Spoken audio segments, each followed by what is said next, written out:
Hello my friends, it's been a very long time that I didn't create a video on RC cars. I am back on my beloved Tiny A979. One issue of this model is that it is East steering servo.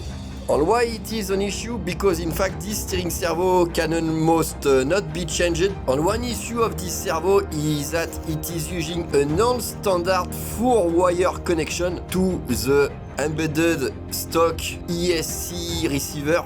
There is a dependency coupled from the servo to the ESC receiver, so you cannot change the receiver, you cannot change the ESC because it is linked to the servo with this special wire.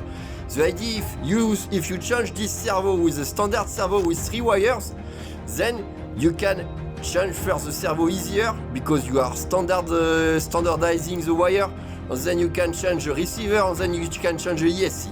So we are going today to see together how to change this, and I have already prepared the servo. We are going to make some measurements together to see if this servo can be used. I will give you some measurements so you can also track down and find some servo if you want to have other servo in your own models. And let's get started. So let's first look at the explosion diagram. Here the main chassis of the car, and the servo is there. The servo, you see, it is protected by this bar, and this bar is maintaining the servo in a fixed position. So in fact, the challenge is to find a servo which goes inside this space here, like this. So you have the servo here, and you have some bar here.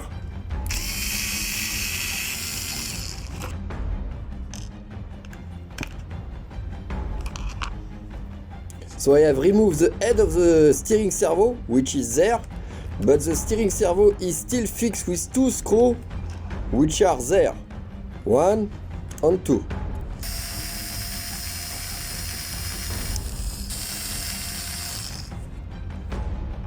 And now we should be able to remove the steering servo.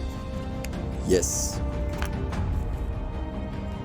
So there is a cup. The cup is just around the steering servo like this. It's quite easy to remove. I am going to measure the servo, and the width of the servo is 28 mm. So I have created my fingerprint of the A979 servo. Thickness at the bottom of 28 mm. The thickness including the little strip from left to right is about 40 mm. And the thickness from this part here to the bottom is 22 mm. So now the challenge is to find a correct servo with the correct dimensions, and it is not very easy because most of the manufacturers do not give this description in their package. I have received this one which looks maybe the correct size. I will now measure it for you and see if it is matching. So the measurement I'm going to do is on this model. You see the servo here, which has the standard 3 wires, the red in the middle, the brown at the top, and the signal line at the down. This model is the DS238HV, and in the specification it is written that it has a metal gear, and in fact you have the dimension here in the package. The issue is that most often when you buy a servo, the website where you buy do not indicate the size. But let's look at what I have measured. So I have measured a thickness from the bottom to the other bottom of 28.88 mm. Regarding the other, which is about 28 mm, so slightly 1 mm a little widest. Then from the exterior, with including the little brackets here, it is 39.7 mm against 40 mm, so almost exactly the same width here. And the thickness here from the bracket here to the bottom is 22 mm, which is in fact the exact same that this one. So this looks to be very nice. It is in conclusion a little widest here at the bottom, 1 mm, And in fact, this should go inside this thing, which is in plastic and flexible. So maybe this will work. We will see in the integration testing. And here, what I didn't see is that there is this plastic bullet here, which prevent the cap to go above it. So I should remove this plastic thing. So I have just removed the excedent plastic here. You see, it is now removed. And I am going to test again to put the cup above it. So here there is clearly also a little integration issue. You see the consequence of having 1 millimeter too much. The plastic thing has some problem to adapt.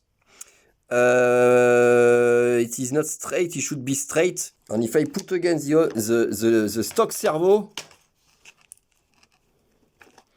yes, the stock servo is very well aligned. There is no this issue.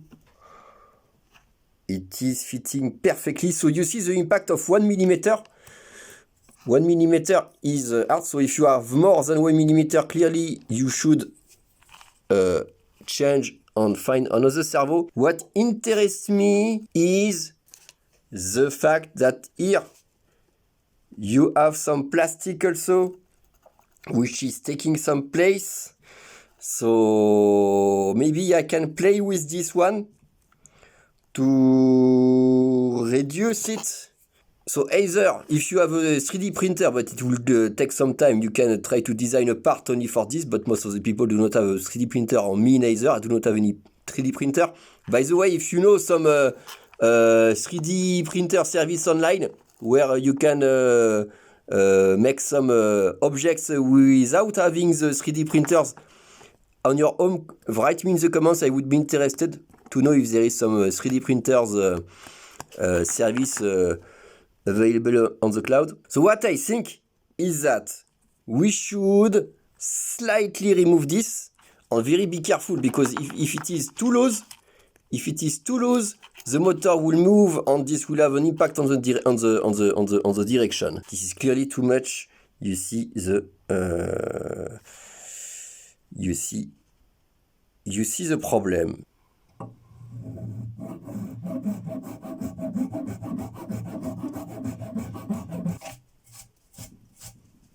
I have removed some plastic by liming on both sides. And now let's check if the servo is going inside the holder. Nice. And you see at the top, the line of the holder is perfectly matching. The downside of this is that I cannot use anymore the stock one, because the small stock one is now too small, I think. And this is very important to go progressively, to widen and widen progressively, so that it is not too loose. Otherwise, the steering servo will have some instability. And now let's look if I can screw it again on the chassis.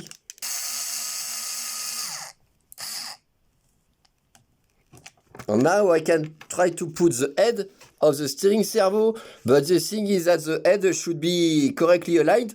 So to do this, I will put the steering servo in neutral mode, and in neutral mode I will then align the wheel so that they will be in neutral mode, and then after this screw it.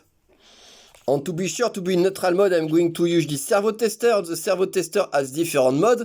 There is the manual mode to go from minimum to maximum. There is the neutral mode that I will use, and there is the auto mode when it is going from the minimum to the maximum, minimum to maximum, minimum to maximum. So I am going to plug it and to connect it, to put some electricity on this servo. I am going to use ESC that I am preparing to use with the new setup. And the ESC will provide the power for the servo. And to connect servo tester, you put the ESC by looking at the black like this. You put the ESC here. And the role of the ESC is providing some power to the servo tester with with the red wire. I'm connecting the servo here. The brown of the servo is corresponding to the ground, so it should be aligned with the black one here. I put at the top. Here, so my servo and my ESC are connected together. I know that I am in the middle, so I can put again the head.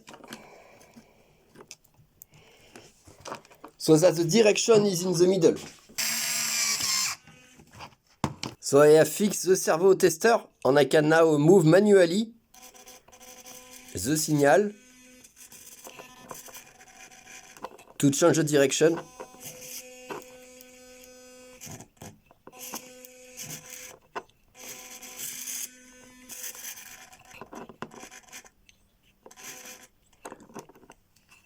And in neutral mode, the wheels are in the middle. For the receiver for cars, I am using this Futaba receiver R202GF. It has two channels. These two channels means that there is one channel for controlling the power, the throttle, and one other channel to control the direction. So, and by convention, the ESC should be connected to the channel 2. So I have prepared my transmitter. It is on. I am going to switch on the system. I hear the double beep, which means it is correctly acknowledging the neutral. The green light is there, so I can make some testing now to increase the. I can make a check with the direction.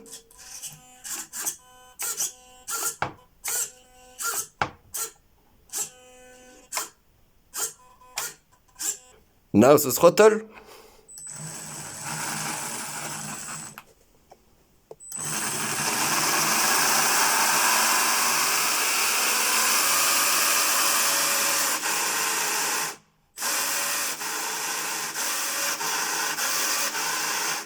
Wow, there is no brake. There is no brake.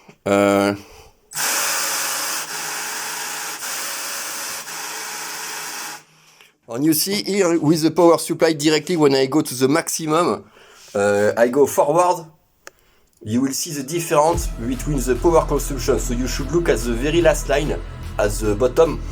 Oh, what is interesting is you see there is 0.3 watt at the when it is stopped. So I go now forward, full gas forward.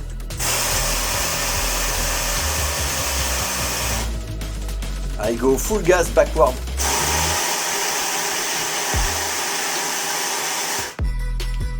Full gas forward. What is interesting, you see a rush about 60 watt at the beginning, very fast. Again.